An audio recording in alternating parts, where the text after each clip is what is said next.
Listen, Shelley, I'm going Oh, to introduce you, and it's going to be glowing.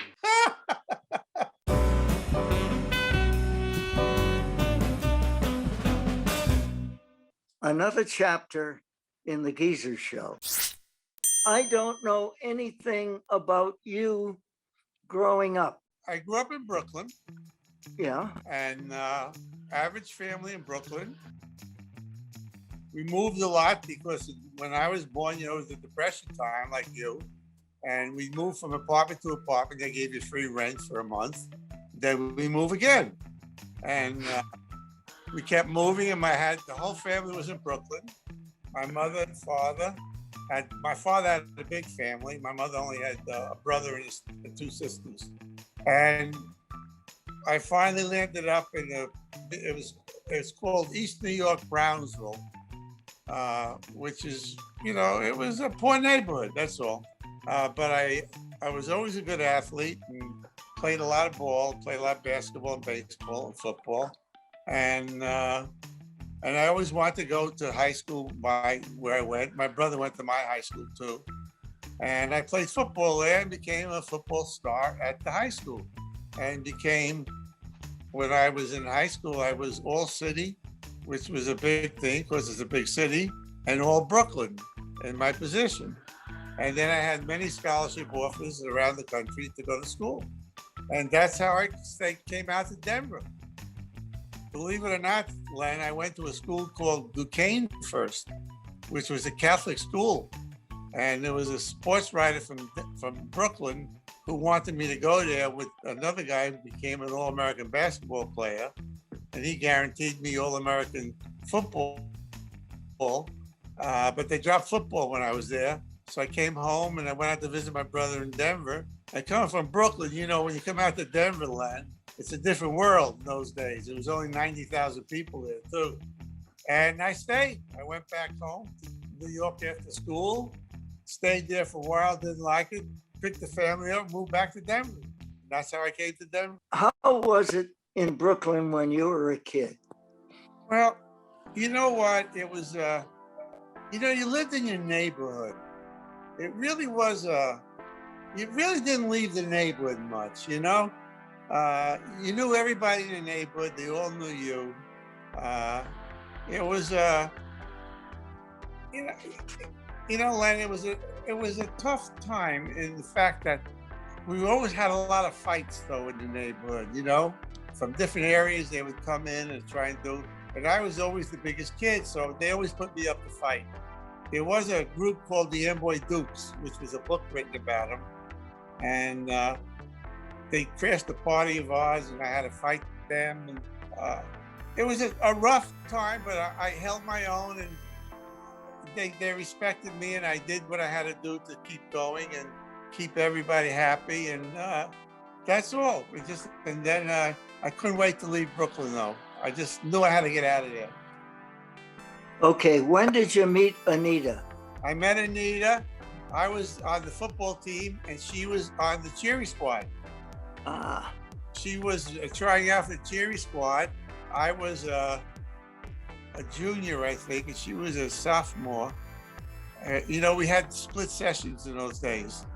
And she became the captain of the cheering squad. And then when I saw her, I said to her, I'm going to take you out. And she, of course, she's snubbed me. But we went out a few times, and my first date with her I had to cancel because I was going to the Catskills to work for Memorial Day weekend as a busboy to make some money. Because, in those days, you made 50 cents an hour, was a lot. But if you went to the Catskills, you could make $100 on the weekend. So and we went there. Then I went to school, and she stayed there. She went to NYU.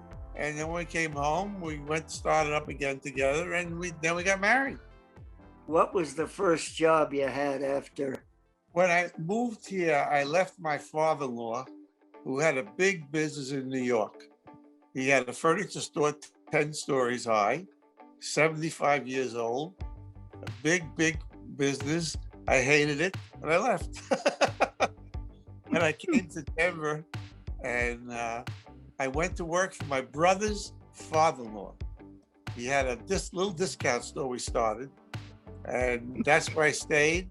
And then we went into business with two friends of ours from college, and we started our own chain. And we ended up with 18 stores in the state. Now, but you retired at an early age. Well, how old were you when you retired? 58. Jesus. Yeah. At 58? Jesus. It was a funny thing, Len. One day I went in to call on a buyer in one of the department stores in town. I don't know if you remember Daniels and Fisher. I don't think they were there when you were there. No. And this girl comes over to me and the buyer says, "Are you Brian's father?" That was my oldest son. I said, "Yes." She says, "Oh, I know Brian from high school." I came home that night and I said to Anita, "You know, Anita, I'm talking to people who don't even know what's going on in the world, and they're my son's friends. I'm out of touch. I just can't keep up with this type of stuff. It's just ridiculous." I said, "It's time to quit." So I quit. That's all. It's all a matter of luck. The right time and the right place. That's the whole thing. Yeah, but you have to have talent. Well, the talent could be good, but you still need that extra moxie. You need that thing to say, I got something in front of me. I got to try and work it over and see what we can do. Well, you did a damn good job, that's for sure. Yeah, I'm never going to work again, Len. I work out 3 days a week. I lift weights and I do bikes, and that's what I do. And I think working out and eating properly, and I think to me, one of the biggest things is to try and not worry about things, don't let things get you down. I've always said to the kids and to my wife, they always laugh at me and nothing bothers me. I said, growing up, I had enough problems growing up with my family. There were poor people. My father never worked because he was always so sick. And I had a very sick father, never worked. And I remember being on welfare and stuff. And I said, you got to say, I got a problem. Let me think about it. Let me figure out what to do and to tackle it, and then come around and do something about it. And that's what I've been doing all my life. I just don't let things get me down. It just doesn't pay, because the next day you got to wake up and do the same thing. That's ridiculous. Figure out what you got to do and do the best you can do. Shelley, you were one of the best friends I've ever had.